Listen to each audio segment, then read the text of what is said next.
हमारे पास कोई टास्क आता है like a create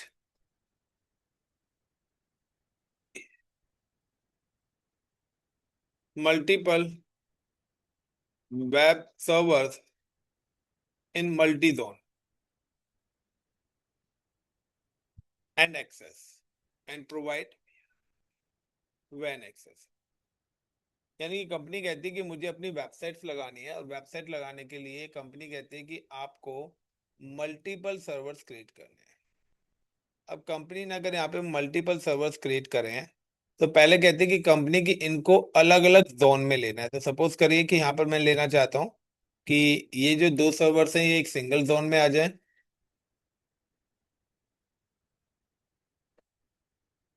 this two servers work in one zone and ये जो सर्वर्स हैं ये अलग अलग जोन में काम करें। तो यहाँ पे क्या है, this is called a multi zone. यहाँ पे हम एक एमजेड इंफ्रास्ट्रक्चर बनाना चाहते हैं। जब भी मल्टी जोन इंफ्रास्ट्रक्चर बनता है तो इन मल्टी जोन इंफ्रास्ट्रक्चर में जब भी आप सर्वर्स बनाएंगे और अगर वो वेब सर्वर से रिलेटेड होगा तो आपको क्या करना पड़ेगा, इन चारों सर्वर्स को पहले मल्टी जोन में बनाना है। फिर इन चारों के चारों सर्वर्स को आपको एक टारगेट ग्रुप के अंदर ऐड करना पड़ेगा। और टारगेट ग्रुप के अंदर ऐड करने के बाद ना कि आपको कनेक्ट करना पड़ेगा इनके साथ लोड बैलेंसर। तो लोड बैलेंसर क्यों, कि अगर मैं चाहता हूं कि आप कोई भी कैंडिडेट, अभी तक आप क्या कर रहे थे कि अगर आप कोई भी वेबसाइट एक्सेस कर रहे थे तो आप जिस सर्वर का आईपी ले रहे थे उसी सर्वर पे रिक्वेस्ट आ रही थी। यस या नो। अब मैं चाहता हूं कि लोड बैलेंसर पे हमारी पब्लिक रिक्वेस्ट आए, यहाँ हिट करें। यहाँ से लोड बैलेंसर इन चारों में से जो सर्वर फ्री हो उस पे रिक्वेस्ट भेजे।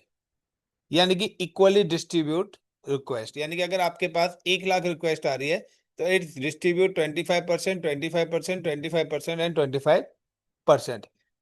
सो इसके लिए क्या है कि अगर आपको मल्टी सेम सर्वर्स बनाने हैं तो सबसे पहले आपको क्या पड़ेगी, एक कस्टम एएमआई की रिक्वायर्ड पड़ेगी। कि अगर आपका कोई सर्वर क्रैश भी होता है या खराब भी होता है तो आप इमीडिएटली दूसरा सर्वर बना सके। सो लॉन्च टेम्पलेट्स के थ्रू आप पहले से ही सर्वर्स की सेटिंग करके रख सकते हैं कि ये जो मैं सर्वर एग्जीक्यूट कर रहा हूँ इसके अंदर कौन सी एएमआई है, क्या इंस्टेंस टाइप्स है, क्या कीपीआर है, सारी चीजें पहले बना के रख सकते हो। आप लॉन्च टेम्पलेट्स पे क्लिक करेंगे ऑन द स्पॉट आपका सर्वर बन जाएगा। अभी आप क्या करते हो, अभी आप डायरेक्ट सर्वर्स बनाते हो तो जब डायरेक्ट सर्वर्स बनाते हो तो सारी चीजें आपको सिलेक्ट करनी पड़ती है। आप प्री रिक्विजिट पहले भी सिलेक्ट करके रख सकते हैं। कहते हैं ना कि या तो कोई आ रहा है तो आप क्या कर रहे हो, पैकिंग उसके सामने कर रहे हो सामान डाल डाल के। दूसरा क्या कि आपने पैकेट बना के रख लिया, आप उसको डायरेक्ट पैकेट पकड़ा रहे हो। सो दोनों ऑप्शन है। सो यहाँ पे सबसे पहला ऑप्शन है कि अगर आपको मल्टी जोन इंफ्रास्ट्रक्चर बनाना है विद लोड बैलेंसर, तो बेसिकली लोड बैलेंसर का काम है इट्स इक्वली डिस्ट्रीब्यूट ट्रैफिक। सो सबसे पहले हम ये चार चीजें करते हैं, फिर मैं दोबारा से आपको वन बाय वन ये चीजें एक्सप्लेन करता हूँ। तो सबसे पहले हम अपने आते हैं लॉन्च टेम्पलेट्स। लॉन्च टेम्पलेट्स का मतलब है कि हम लोगों ने प्रीवियसली अपनी कस्टम इमेजेस बनाई थी। तो अभी तो फिलहाल मेरे पास कोई एएमआई नहीं है, सो ये कि मेरे पास वेब वन कस्टम एआई बनी हुई है। क्लियर। तो मेरे पास क्या है, सबसे पहले आपको अगर कभी भी लॉन्च टेम्पलेट्स बनाना है तो there are two types of EMI. मैंने आपको बताया था कि हमारे पास दो टाइप्स की ईएमआई है। सो अब आपके ऊपर है कि या तो आप डिफॉल्ट ईएमआई ले लें, लेकिन अगर डिफॉल्ट ईएमआई लेंगे तो इन सारे सर्वर्स पे लॉगिन होकर आपको वन बाय वन काम करना पड़ेगा। सो बेटर है कि use custom EMI. Custom AMI. अब कस्टम एआई के बाद सो मैं डायरेक्ट सर्वर कस्टम एआई से बना सकता हूँ। बट मैं क्या करता हूँ, मैं पहले से ही प्री रिक्विजिट एक टेम्पलेट्स क्रिएट कर रहा हूँ।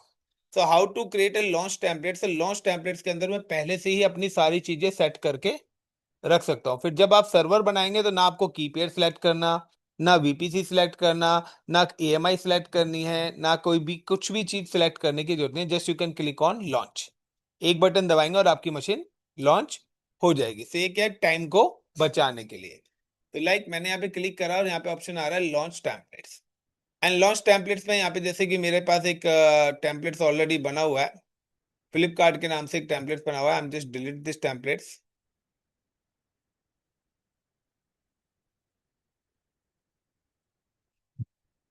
Like launch templates, give the name is like my web app hyphen server server templates. Now अब वो बोला टेम्पलेट वर्जन आप क्या रखना चाहते हैं, तो आप बार बार स्नैपशॉट ले रहे हैं, बार बार कोई चीज अपडेट कर रहे हैं, तो उस हिसाब से आप मल्टीपल वर्जन क्रिएट कर सकते हैं। अब यहाँ पर आता है कि आपके पास इमेज, कि जब भी आप कोई भी लॉन्च टेम्पलेट्स बना रहे हैं तो उसके अंदर कौन सी इमेज आप रखना चाहते हैं। सो कस्टम रखना चाहते हैं माई इमेज, तो मैं चाहता हूँ माई। तो यहाँ पे मेरे पास एक web one custom AMI already पड़ी हुई है, सो मैंने अपनी कस्टम एएमआई सेलेक्ट कर ली। अब वो पूछा है कि क्या instance type hardware add on करना चाहते हैं, तो आपको पता है कि बगैर हार्डवेयर के तो मेरी मशीन चलेगी ही नहीं, यस या नो। तो पहले से हम यहाँ पे सेट कर देते हैं कि आपको कौन सा हार्डवेयर लेना है, तो मैं सिलेक्ट कर देता हूँ T2.micro। अब वो पूछा है कि द कीपेयर इज रिक्वायर्ड, क्या आपको कीपेयर चाहिए, सो यस। मैं यहाँ पे करता हूँ don't include in launch templates, क्योंकि मुझे पता है कि मैं कस्टम एमआई यूज कर रहा हूँ, उसका पासवर्ड मुझे ऑलरेडी पता है। Then next network.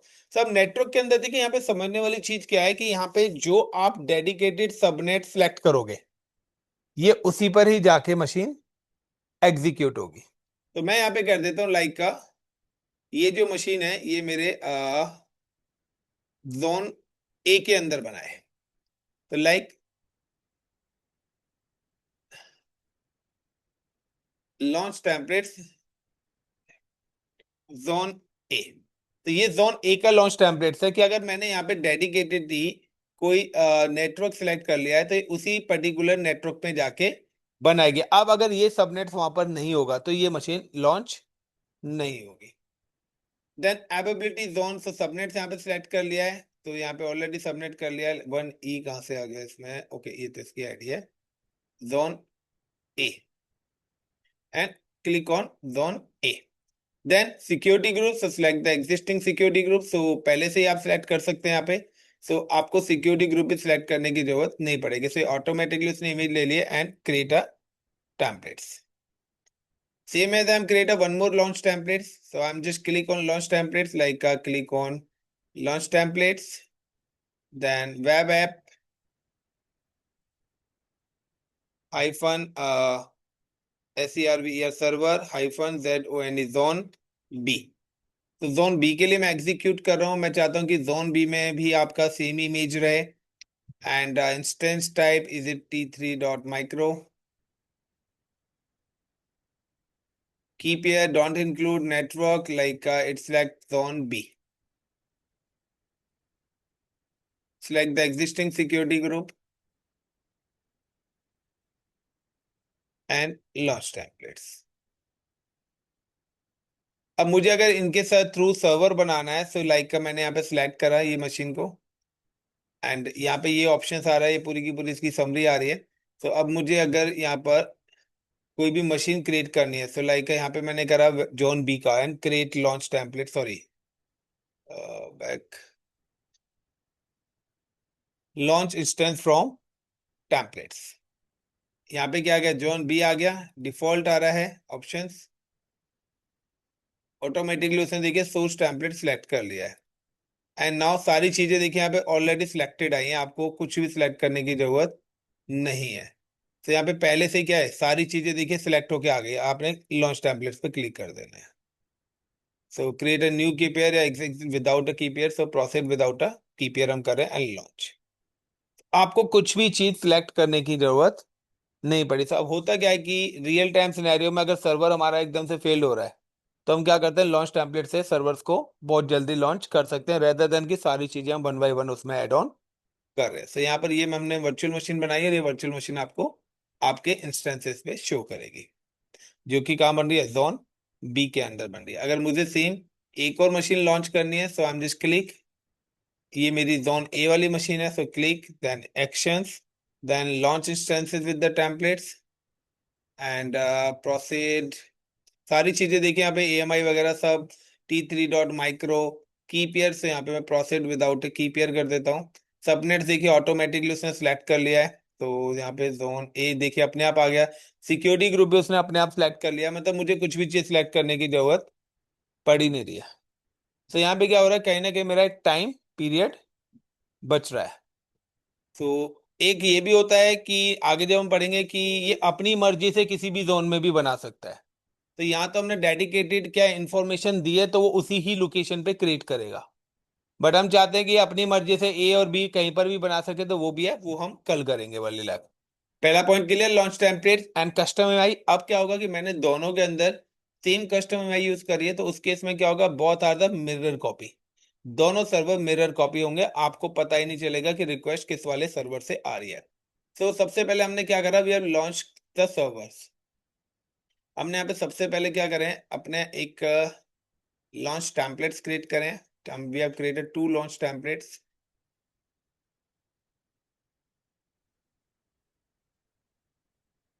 Is it like LT1 in zone A and LT2 in zone B. So we have created 2 launch templates. उसके बाद नाउ कि हमने क्या करा, with the help of launch templates we have create a servers. हमने यहाँ पे 2 servers अपने क्रिएट करे हैं।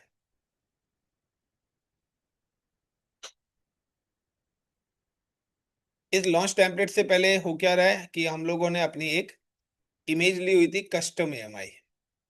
तो यहाँ पर हम लोगों ने एक कस्टम एएमआई का यूज करा है।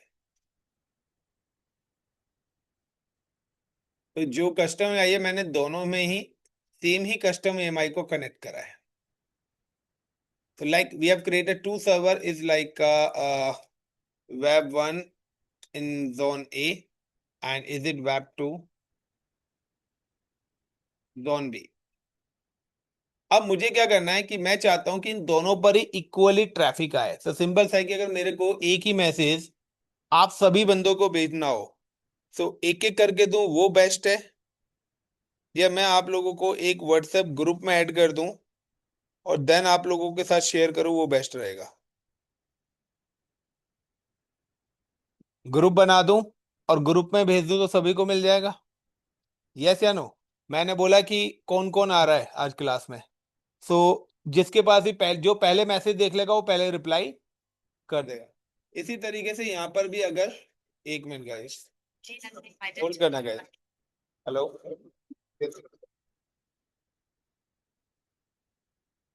हाँ हाँ सर।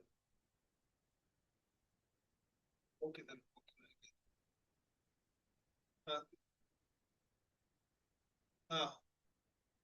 Yes sir.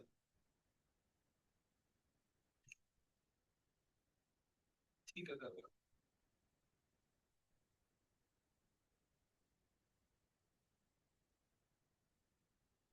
तो नाउ गाइस, अब इसके बाद क्या है कि हमें यहाँ पर क्या करना पड़ेगा, एक व्हाट्सएप ग्रुप जैसे हम क्रिएट करते हैं, तो इसी तरीके से अगर मेरे पास 100 200 500 या 1000 मशीन्स हैं, तो अगर इतनी सारी मशीन्स मेरे पास हैं और मुझे उन मशीनों के साथ पर कॉमन ही रिक्वेस्ट भेजनी है, और मैं चाहता हूं कि जिस किसी के पास भी इंफॉर्मेशन जाए वो सबसे पहले क्या करे, मेरे को रिप्लाई करते। तो मैंने क्या करा, मैंने अगर यहाँ पे 100 मशीनें लगाई हैं, तो मैं चाहता हूँ कि 100 मशीनों पे कॉमन ही वेबसाइट सेम डाल दिया। अब मैं कोई सर्च कर रहा है www.google.com, तो अगर कोई google.com सर्च कर रहा है, तो अब होगा क्या यहाँ पे कि जो भी हमारा google.com सर्च कर रहा है, तो पहले सर्वर ने अगर देखा कि भाई रिक्वेस्ट उसके पास आई है, तो वो वहां से उसको सर्विस एक्सेस करा दे। Clear the point. तो इसी तरीके से चीजें क्या चल रही हैं, वन बाय वन हमारी एग्जीक्यूट होंगी। एक मिनट गाइस, मुझे दे दो बस। शेव।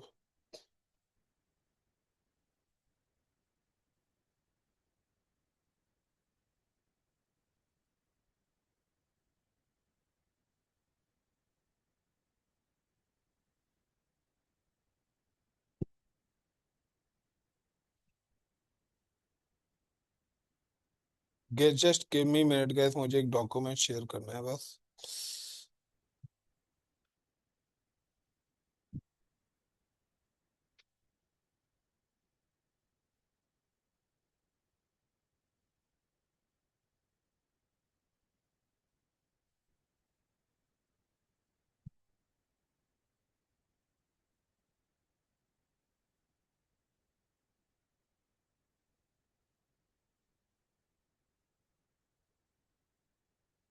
तो गाइस, अब यहाँ पे पॉइंट क्या आ रहा है, यहाँ पे पॉइंट ये आ रहा है कि मैंने अब यहाँ पे क्या करा कि आई am just create a one group. मैंने यहाँ पर एक ग्रुप क्रिएट करा, इस ग्रुप को हम लोग बोलते हैं target group. Target group.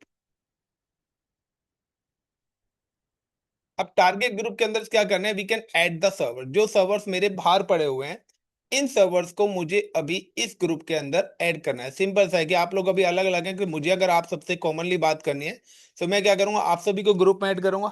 Same as मैंने क्या करा, जो सर्वर्स मेरे बाहर थे उनको मैंने क्या करा, ऐड करा इन अ टारगेट ग्रुप। तो this is like a web 1 web 2, तो जितने भी आपके सर्वर्स हैं उन सारे के सारे सर्वर्स को आप डेडिकेटेड टारगेट ग्रुप के अंदर ऐड करोगे। अब टारगेट ग्रुप के अंदर ऐड करा यानी कि ऐड इन टीजी। तो जितने भी मेरे सर्वर्स हैं उन सर्वर्स को मैंने टारगेट ग्रुप के अंदर ऐड ऑन करा है। सो मैंने इसका नाम दे दिया लाइक माई टीजी। इस टारगेट ग्रुप का नाम मैं दे रहा हूं माई टारगेट ग्रुप या माई बैकएंड सर्वर्स। सो मैं आता हूं क्लाउड पर। सो कस्टम आई हमारी ऑलरेडी बनी हुई है एंड लॉन्च टेम्पलेट्स हम बना चुके हैं। लॉन्च टेम्पलेट से सर्वर भी हम बना चुके हैं। अब हम क्या कर रहे हैं, इन सर्वर्स को टारगेट ग्रुप बना रहे हैं, उसके अंदर ऐड ऑन कर रहे हैं। सो सिंपल से आई am just click on here instances. यहाँ पे देखिए ऑप्शंस आ रहा है। यहाँ पे पहले मैं देख लेता हूँ, मेरे 2 सर्वर्स हैं। सो इंस्टेंसेस पे गए, there is a 2 server is available. इनका मैं नाम दे देता हूँ like WEB web 2 in ZON is zone B and दूसरा है मेरे पास वेब 1 इन जोन ए। तो बहुत सर्वर्स, दोनों सर्वर्स को मैंने नेम दे दिया है, ए और बी दोनों है। Now I am just come to the load balancer. Load balancer के अंदर आ रहा है target group and target group अंदर create target group. So instances को ऐड कराना चाहता हूँ या आईपी के बेस पे आप लेना चाहते हैं, target group name is my backend server TG. ये मैंने इसका नाम दे दिया my backend server TG. Is it clear the point? अब मैं चाहता हूं कि टारगेट ग्रुप पर जो भी रिक्वेस्ट आए, वो सर्वर पे जो भी रिक्वेस्ट आए वो वाया किसके आए, पोर्ट नंबर एचटीटीपी पर पोर्ट नंबर 80 के थ्रू। एंड टारगेट ग्रुप जो यूज कर रहा है वो क्या कर रहा है, डिफॉल्ट वीपीसी का यूज कर रहा है। तो अभी हमने जो सर्वर्स बनाए हैं वो अपने डिफॉल्ट वीपीसी बनाए। अगर आपने सर्वर्स कस्टम वीपीसी पर हैं तो आप कस्टम वीपीसी सिलेक्ट करेंगे। सो डिपेंड्स ऑन कि आप कौन सा नेटवर्क आप यहाँ पे यूज करना चाहते हैं। Then click on next. ये दोनों सर्वर्स है हमारे, हम select the both servers and including as pending below पे क्लिक करा, इनको मैंने ऐड करा, then next and then create target groups. तो क्या दिस इज सेकंड ऑप्शन कि मैंने अपने टारगेट ग्रुप के अंदर करा। अब मैं चाहता हूं कि अब कोई भी ट्रैफिक आए तो इस ग्रुप के अंदर आए और वो इक्वली डिस्ट्रीब्यूट। तो now we have connect a load balancer. मैं अब यहाँ पे एक लोड बैलेंसर कनेक्ट करूंगा। इस केस में क्या होगा कि अभी तक आप जो भी वेबसाइट एक्सेस कर रहे थे वो डायरेक्ट आपके सर्वर को हिट कर रही थी, तो सर्वर की कोई सिक्योरिटी नहीं रह रही थी, क्योंकि सर्वर का डायरेक्ट पब्लिक आईपी आउटसाइड जा रहा था। तो हर किसी को पता लग रहा था कि डायरेक्ट ट्रैफिक इस सर्वर पे आ रहा है। अब हम लोग क्या है कि वेबसाइट जो एक्सेस करेंगे वो लोड बैलेंसर के लिंक से करेंगे, ना कि सर्वर से। तो अब जो भी ट्रैफिक आएगा वो लोड बैलेंसर पे रुक जाएगा। आपको ये नहीं पता लगेगा कि वो आपके सर्वर 1 से रिसीव हो रहा है या सर्वर 2 से हो रहा है। तो लोड बैलेंसर का काम है इक्वली डिस्ट्रीब्यूट करना। सो सिंपल सा है कि अब we have created one load balancer. So यहाँ पर हमारे पास 3 टाइप्स के लोड बैलेंसर हैं। एक है आपका एप्लीकेशन लोड बैलेंसर, दूसरा है नेटवर्क एंड तीसरा है गेटवे, जो अभी रिसेंटली लॉन्च हुआ है, अभी 6-7 महीने पहले। इसके अलावा एक क्लासिक लोड बैलेंसर है, वो आउटडेटेड हो चुका है तो वो यूज में नहीं है, बट फिर भी नीचे दिखता है। अगर आप करना चाहते हैं तो वहां पे ऑलरेडी नोटिफिकेशन लिखा आता है। तो वो जो क्लासिक लोड बैलेंसर है वो एप्लीकेशन और नेटवर्क लोड बैलेंसर दोनों को इक्वली काम करता है। बट एप्लीकेशन लोड बैलेंसर जो है वो आपके प्रोटोकॉल से यानी कि एचटीटीपी और एचटीटीपीएस के बेस पर पैकेट ट्रांसफर करता है। तो यहाँ पर हम यूज करने वाले हैं application load balancer. Now we have created application load balancer and attach target group with the load balancer. तो यहाँ पे मैंने एक एप्लीकेशन लोड बैलेंसर करा, so we have create like नाम देता हूँ इसका app-lb। एप्लीकेशन लोड बैलेंसर मैं दे रहा हूँ, इसके आगे मैं लिख देता हूँ माई app-लोड बैलेंसर। तो मैं यहाँ पे लोड बैलेंसर, अब लोड बैलेंसर का क्या काम है कि अगर लोड बैलेंसर होगा तो लोड बैलेंसर के बाद दे दो 1 यूआरएल। ये अपना खुद का एक यूआरएल हमें देगा, जिसके थ्रू हम अपनी वेबसाइट्स को क्या करेंगे, एक्सेस करेंगे। तो ये यूआरएल देगा। यहाँ पे पॉइंट आता है कि अगर आपको यूआरएल लेंगे तो अब यहाँ से उसकी मर्जी है कि आप वेब 1 पे या वेब 2 पे किसी पर भी पैकेट भेज सकता है। सो नाउ कि हम लोग यहाँ पे चलते हैं और यहाँ पे चलने के बाद सबसे पहले लोड बैलेंसर बनाते हैं। सब लोड बैलेंसर भी बनाते हैं, तो लोड बैलेंसर भी हमारे पास दो टाइप्स का आएगा यहाँ पे। तो यहाँ जो लोड बैलेंसर हमारे पास आएगा उसमें से लोड बैलेंसर पॉइंट वन आएगा कि आप पब्लिक लोड बैलेंसर बनाना चाहते हैं यानी कि वर्ल्ड वाइड एक्सेस करना चाहते हैं, या आप इंटरनल यानी कि प्राइवेट लोड बैलेंसर बनाना चाहते हैं जो कि विद इन अ क्लाउड आपका चलेगा। सो डिपेंड्स ऑन यू कि अगर आप टेस्टिंग पर्पज से बना रहे हैं तो अपनी सर्विसेज को विद इन ऑर्गेनाइजेशन ही आप लोग क्या करोगे, यूज करोगे। और अगर आप वर्ल्ड वाइड एक्सेस करना चाहते हैं अपनी सर्विसेज को तो उसके लिए आपको पब्लिक लोड बैलेंसर बनाना। तो पब्लिक लोड बैलेंसर को हम लोग इंटरनेट फेसिंग भी बोलते हैं, ठीक है, या एक्सटर्नल भी कॉल करा जाता है। तो नाउ कि अब यहाँ पे अगर मुझे लोड बैलेंसर क्रिएट करना है और अटैच टारगेट ग्रुप, सो लोड बैलेंसर के लिए टारगेट ग्रुप मैंडेटरी है। सेकंड, जो भी सर्वर्स हैं लोड बैलेंसर का आप यूज करते हैं तो आपके सर्वर्स मल्टी जोन ही होने चाहिए। तो यहाँ पे लिखा भी आएगा कि एटलीस्ट रिक्वायर्ड टू जोन। तो लोड बैलेंसर के लिए आपका मल्टी, तो कभी भी आप मल्टी जोन इंफ्रास्ट्रक्चर बनाएंगे तो लोड बैलेंसर आपको कनेक्ट करना ही पड़ेगा। अगर आपकी कॉमन सर्विसेज आप लेना चाहते हैं यानी कि फेल ओवर देना चाहते हैं कि एक सर्वर क्रैश हो गया तो दूसरे पे रिक्वेस्ट चला जाए, एक जोन क्रैश हो जाए तो दूसरे पे चले जाए, तो वो लोड बैलेंसर के थ्रू ही जाएगी, क्योंकि लोड बैलेंसर से दोनों जोन कनेक्टेड है। तो अगर एक जोन नहीं हो रहा तो लोड बैलेंसर क्या कर रहा है, इक्वली ट्रैफिक डिस्ट्रीब्यूट कर रहा है। तो एक डाउन हो गया तो दूसरे पे ट्रैफिक भेज देगा। सिंपल से, अगर एक कैंडिडेट ने रिप्लाई नहीं करा तो दूसरा कैंडिडेट रिप्लाई करेगा।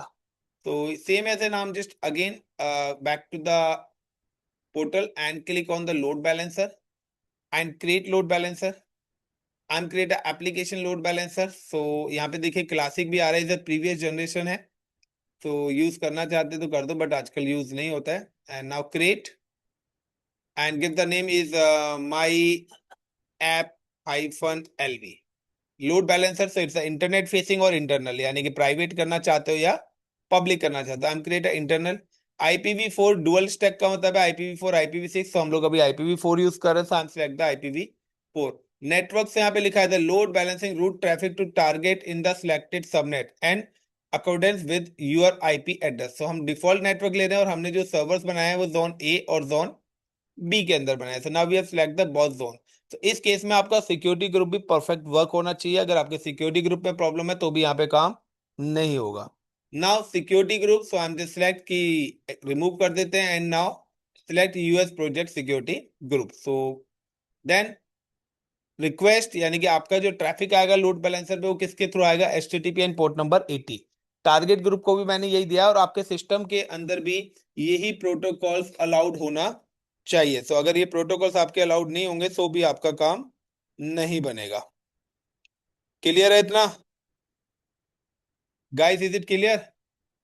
देन अब आता है रीडायरेक्शन यानी कि कहां पर पैकेट रीडायरेक्ट होगा। तो हम चाहते हैं फॉरवर्ड टू टारगेट ग्रुप। तो अगर कोई भी ट्रैफिक आपके पास आता है तो उसको फॉरवर्ड करना है कहां पर, टारगेट ग्रुप में। अब वेट वन का मतलब है 100%, यानी कि अगर आपने मल्टीपल टारगेट ग्रुप बना रहे हैं, किसी टारगेट ग्रुप में 10 हैं सर्वर है, किसी टारगेट ग्रुप में 20 सर्वर लग रहे हैं, किसी टारगेट ग्रुप में 100 सर्वर्स लग रहे हैं, सो आप यहाँ पे डिस्ट्रीब्यूट कर सकते हैं कि टारगेट ग्रुप वन के अंदर 20% ट्रैफिक जाए, टारगेट ग्रुप टू के अंदर 60% ट्रैफिक जाए, टारगेट ग्रुप उसके अंदर 80%। तो आप अपने अकॉर्डिंग अपना ट्रैफिक डिस्ट्रीब्यूट कर सकते हैं कि कितना परसेंट ट्रैफिक कहां पर जाए। सो उसके हिसाब से आप यहाँ पे मल्टीपल टारगेट ग्रुप ऐड कर देते हैं। एक चीज बताता हूँ, ये ऑप्शन पहले नहीं आता था, ये ऑप्शन भी अभी 2-3 महीने से आना स्टार्ट हुआ है। तो अगर आप पुरानी जो भी वीडियोस देखेंगे, अगर मेरी भी 3-4 महीने पुरानी वीडियोस देखेंगे तो उसके अंदर ये ऑप्शन आता ही नहीं था। तो यहाँ पे ये कुछ ऑप्शंस हैं जो रिसेंटली चेंज करे गए हैं। देन टैगिंग वगैरह कुछ नहीं दे रहा, फायरवॉल्स वगैरह कुछ नहीं है अभी। And now create load balancer. तो गाइस यहाँ पे मैंने लोड बैलेंसर एग्जीक्यूट कर दिया। अब आपके पास दो ऑप्शन है कि अगर आपको लोड बैलेंसर मैंने जो आपको यहाँ पर एग्जीक्यूट करा है, तो अगर आपको ये वेबसाइट एक्सेस करनी है तो आपको ये URL अब यूज करना पड़ेगा। अब आप कहोगे सर इतनी बड़ी वेबसाइट को एक्सेस करने के लिए इतना बड़ा URL कौन यूज करेगा? पर देखिए यहाँ पे कहीं ना कहीं अभी भी एक सिक्योरिटी हमारी क्या हो रही है, लीक हो रही है। सिक्योरिटी क्या लीक हो रही है कि अब IP तो नहीं पता लग रहे सर्वर के, बट यहाँ पे ये चीज पता लग रहा है कि माई ऐप लोड बैलेंसर है जो इसकी ID क्या है, ये है जो कि .AP South 1 यानी कि मुंबई रीजन में बना हुआ है। ELB का मतलब है इलास्टिक लोड बैलेंसर है और कहां पर है, Amazon AWS.com, यानी कि ये जो वेबसाइट चल रही है ये क्लाउड पर चल रही है। मैं इसको भी हिडन करना चाहता हूँ कि मैं नहीं चाहता कि हमारी रियल इंफॉर्मेशन भी पता लगे। तो मैं क्या करता हूँ, आप लोग एक मिनट व्हाट्सएप ग्रुप में कोई हाई लिखना, ये लिंक मैं भेजूंगा, इसी लिंक से आप लोग वेबसाइट एक्सेस करना। जब तक मैं पोस्ट सिंगर लॉग इन कर लेता हूँ।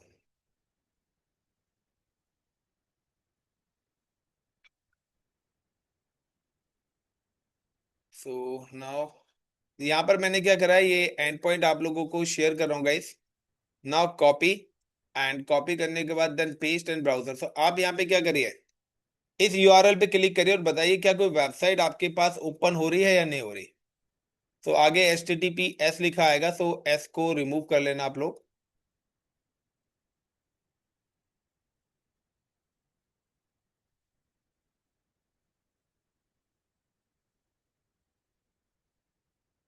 क्या हो रहा है,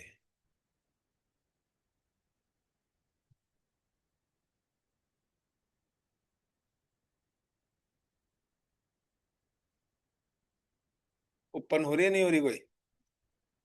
चल, चलो एस तो नहीं लग रहा आगे, ये देख लेना। ये देखो हेलो इंडिया, ट्राई करिए दोबारा से।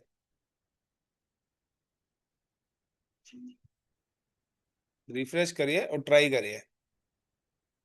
मेरे पास हो चुकी है। अब मैं चाहता हूँ कि इसी चीज को नाम से एक्सेस करना। कोई नहीं, अभी थोड़ी देर बाद ट्राई कर लेना। अब यहाँ पे क्या है कि मैं चाहता हूँ कि मैं नहीं चाहता कि इस नाम से, मैं चाहता हूँ कि मेरा जो वेबसाइट है वो मेरी कंपनी के नेम से एक्सेस हो। मेरी कंपनी के नेम से एक्सेस हो, यानी कि मेरे कंपनी के पास हुई नहीं हुई। तो मेरी कंपनी के पास, यानी कि मेरी कंपनी ने यहाँ पे एक डोमेन लिया हुआ है लाइक ICCPSS.com। मैं चाहता हूँ कि मेरी तो वेबसाइट मेरे डोमेन नेम से एक्सेस होनी चाहिए। तो अब मैं क्या करूंगा, लोड बैलेंसर को भी सिक्योर करने के लिए I am registered this domain name. मैं इस डोमेन नेम को यहां पर रजिस्टर्ड कर दूंगा, यानी कि this is called route 53। Route 53, so route 53 is called DNS, जिसका काम है आपका डोमेन टू आईपी और आईपी टू डोमेन नेम। यानी कि अगर आपको कोई भी चीज का नाम चेंज करके कोई चीज एक्सेस करनी है तो आप DNS यूज करेंगे।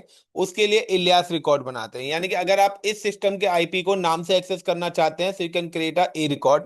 और अगर आप नाम नेम टू नेम चेंज करना चाहते हैं तो उसके लिए इलियास रिकॉर्ड करेंगे। यानी कि आप चाहते हैं कि आपकी वेबसाइट ICCPSS.com के नाम से खुले, या vikas.ICCPSS.com के नाम से खुले, या www.ICCPSS के नाम से खुले, या लाइक UK.ICCPSS, India.ICCP, ठीक है ना। तो US.ICCP, तो आप किस नाम से वेबसाइट्स को ओपन करना चाहते हैं वो नेमिंग आप यहाँ पर दे सकते हैं, यानी कि एक ही वेबसाइट को आप मल्टीपल नेम प्रोवाइड करा सकते हैं। तो हम लोग अभी जो भी वेबसाइट एक्सेस करते हैं, now we are access through a name. google.com, yahoo.com, facebook.com, तो हम लोग नेम का यूज करते हैं। सो बैकएंड में जब भी आप नेम से यूज करेंगे तो वो आपके DNS का नेम होता है, यहाँ से वो आपके लोड बैलेंसर को एड करता है, लोड बैलेंसर से टारगेट ग्रुप को एड करता है, और टारगेट ग्रुप से वो रिक्वेस्ट को बैकएंड सर्वर्स पे फॉरवर्ड करता है। सो नाउ अब इससे आगे चलते हैं। सो सबसे पहले अगर आपको ये पूरा प्रोसेस करना है तो सबसे पहले you need a domain name, आपके पास एक डोमेन नेम होना चाहिए। सो नाउ सबसे पहला पॉइंट आता है, you can buy the domain, buy domain. तो अगर आपको डोमेन बाय करना है तो डोमेन आप कहीं से भी बाय कर सकते हो, choice is your. You can buy the domain from GoDaddy। आप GoDaddy से भी, GoDaddy या होस्टिंगर, तो काफी सारी वेबसाइट्स हैं जहां से आप डोमेन बाय कर सकते हैं। और देन आपको क्या करना है, फिर डोमेन को रजिस्टर्ड करना पड़ेगा। नाउ रजिस्टर्ड डोमेन, फिर आपको डोमेन को क्या करना पड़ेगा, रजिस्टर्ड करना पड़ेगा AWS के रूट 53 के साथ। तो गैस यहाँ पर मेरे पास देखिए कि मैंने यहाँ पर ऑलरेडी डोमेन बाय करे हुए हैं। या तो आप लोड बैलेंसर पे छोड़ दो, अगर आपको नेम वाला करना है तो आपको सबसे पहले डोमेन बाय करना पड़ेगा। तो यहाँ पे मेरे पास इतने सारे डोमेन पड़े हुए हैं, लाइक का मैं चाहता हूँ कि मेरी जो वेबसाइट है वो ICCPindia.com या ICCPSS.com से ओपन हो। So now I am just click on manage domain, and जो भी मेरे डोमेन का नेम है ICCPSS.com, I am just copy. And copy करने के बाद मेरे पास एक सर्विस है रूट 53, जो कि मेरी क्लाउड की सर्विस है। Is it route 53, and click on hosted zone. तो होस्टेड जोन के अंदर आके आपको क्या करना है, आपको ये जो डोमेन है ये रजिस्टर्ड है, तो ऑलरेडी मैंने यहाँ पे क्या करा हुआ है, रजिस्टर्ड करा हुआ है। मैं क्या करता हूँ, मैं यहाँ पे दूसरा डोमेन लेता हूँ, सिर्फ आपको बता देता हूँ, वहां पे अपडेट है, क्योंकि अप टू 15 to 20 मिनट्स उसको अपडेट होने में लग जाते हैं। सो मैं यहाँ पे क्या करता हूँ, मेरे पास और भी अदर डोमेन्स हैं। तो यहाँ पे मैं डोमेन ले लेता हूँ like iccpindia.com। So like I am just click on manage and copy the domain name. आपको कोई भी डोमेन अगर रजिस्टर्ड करना, लाइक मैं यहाँ पे करता हूँ iccpindia.com, then route 53 hosted zone, sorry, and hosted zone के अंदर जाने के बाद create hosted zone and paste. अब मैं चाहता हूं कि ये पब्लिक डोमेन है, यानी कि मैं वर्ल्ड वाइड एक्सेस कराना चाहता हूं, तो पब्लिक होस्टेड जोन है। अगर आप प्राइवेट करेंगे तो उस केस में आपको डेडिकेटेड रीजन, डेडिकेटेड वीपीसी ही सिलेक्ट करना पड़ेगा, और जो उस वीपीसी से आपकी मशीन कनेक्टेड होंगी उसी वीपीसी पर ही वो आपकी वेबसाइट एक्सेसिबल होगी। बट यहाँ पर क्या है, वर्ल्ड वाइड कोई भी अपने मोबाइल फोन पे एक्सेस कर सकता है। Now create hosted zone. जब आप होस्टेड जोन क्रिएट करेंगे तो give you the 4 NS name server records. यहाँ पे 4 नेम सर्वर रिकॉर्ड्स हैं जो आपको यहाँ पर मिल रहे हैं। नाउ कि अब आपको क्या करना है कि आपको ये name server records 1 by 1 copy करने हैं, एंड अपडेट की जहां से आपने डोमेन बाय करा है उस लोकेशन पे डोमेन के अंदर जाके नेम सर्वर्स पे जाके आपको यहाँ पर चेंज नेम सर्वर्स करना है, और जो भी आपके डोमेन है आप यहाँ पे इन डोमेन नेम्स को अपडेट कर दीजिए। लाइक मैंने यहाँ पे करा .net, देन UK। तो आप क्या करेंगे, चारों के चारों डोमेन नेम यहाँ पे दे देंगे, उसके बाद आप क्या करोगे, अपने इस पैनल को सेव कर दोगे।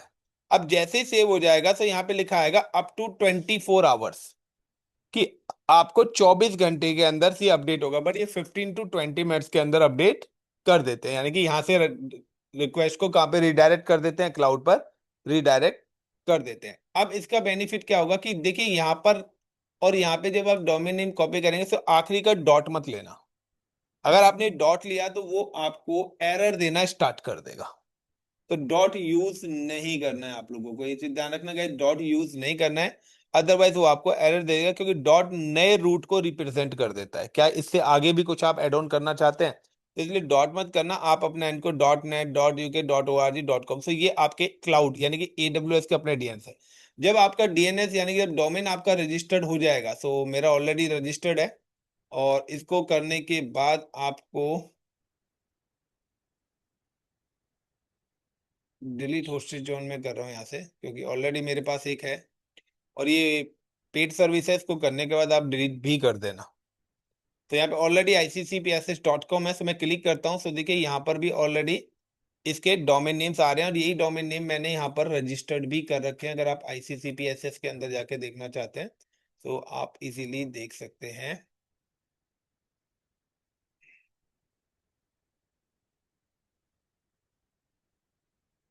मैनेज डोमेन, एंड ये देखिए यहाँ पे इसके नेम सर्वर है 16.org 20.com। सो 16.org 20.com, सो सेम ही नेम सर्वर्स मैंने चारों वहां पर अपडेट करे। अब उसके बाद आपको क्या करना है कि आप कोई भी वेबसाइट को किस नाम से एक्सेस आप करना चाहते हैं, तो उसके लिए now you can create a record.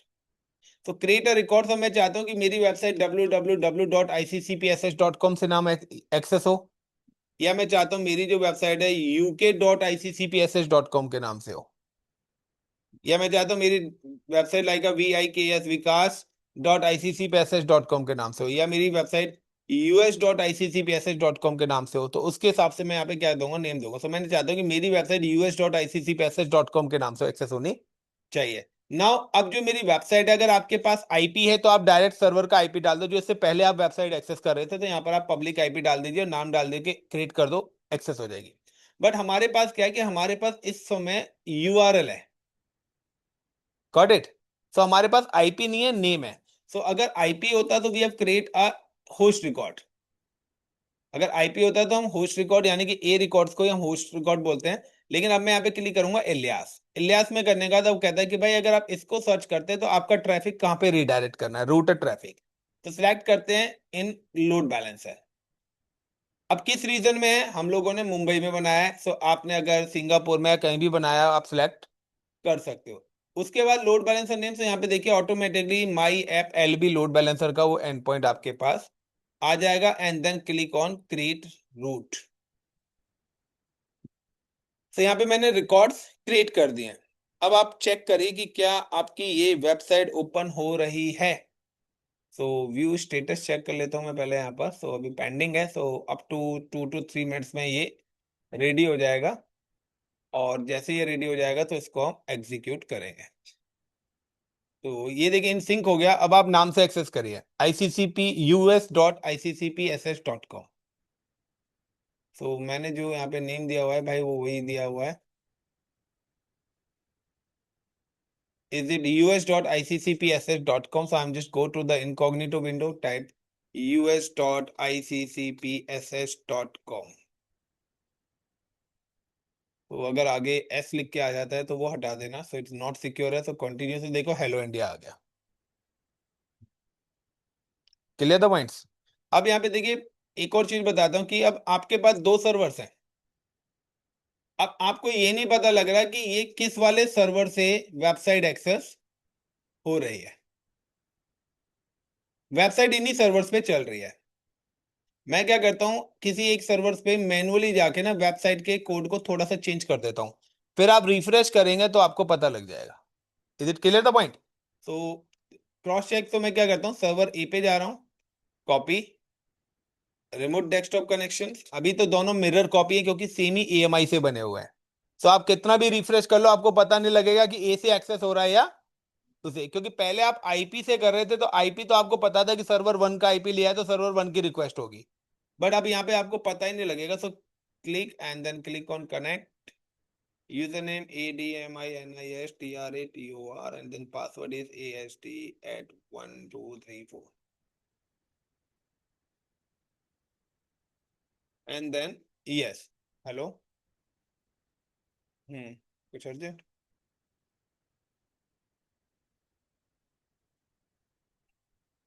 ठीक है ठीक है, ठीक करता हूँ भाई।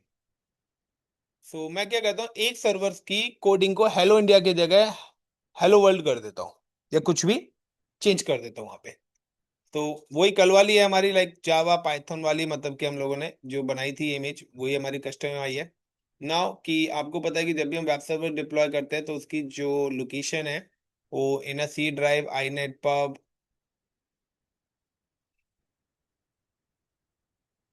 तो उसी लोकेशन पे उसका सोर्स कोड पड़ा होगा। ये नहीं कि कहीं भी वेबसाइट को पेज कर दोगे। तो ये आपकी यहाँ पे फाइल पड़ी है। राइट क्लिक करता हूँ, ओपन इन नोटपैड।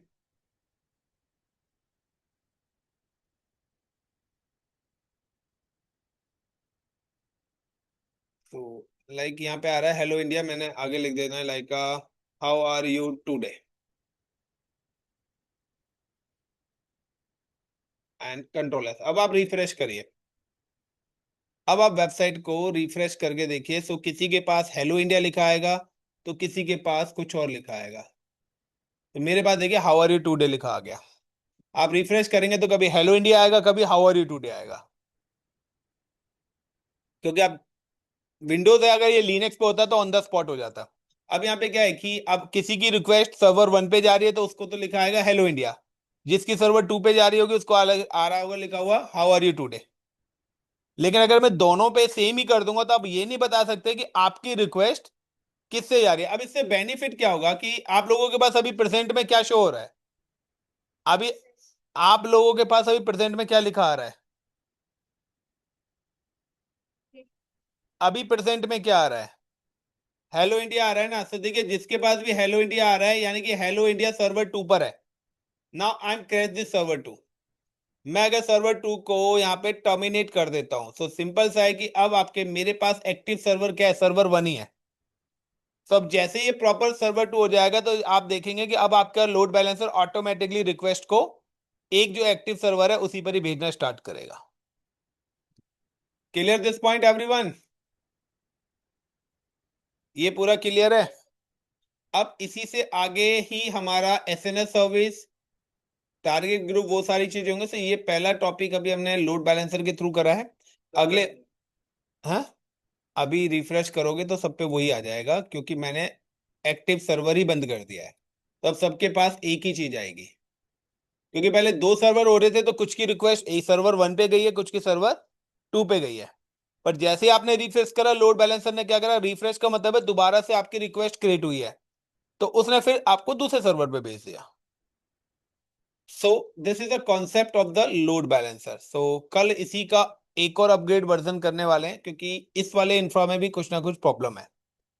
वो प्रॉब्लम क्या है वो मैं कल ही बताऊंगा, या अभी बता देता हूं कि प्रॉब्लम तो बता ही देते हैं, यहाँ पे सॉल्यूशन कल देख लेंगे इसका। प्रॉब्लम यहाँ पर यह है कि अभी यहाँ पे दो सर्वर्स हैं, इन दो सर्वर की कैपेसिटी सपोज करिए 20 लाख रिक्वेस्ट को मैनेज करने की है, बट मेरे पास यहाँ पे रिक्वेस्ट आ गई 5 लाख। तो 5 लाख रिक्वेस्ट को तो आराम से मैनेज कर सकते हैं, तो why I am adding the one more server. एक ही सर्वर तो ऐड कर यूज कर सकता है, तो एक सर्वर की एक्स्ट्रा कॉस्ट दे रहा हूं। अब मेरी रिक्वेस्ट आ गई 25 लाख, और ये कितने को सपोर्ट करते हैं दोनों? क्या होगा, दोनों सर्वर क्रैश कर जाएंगे। यस या नो?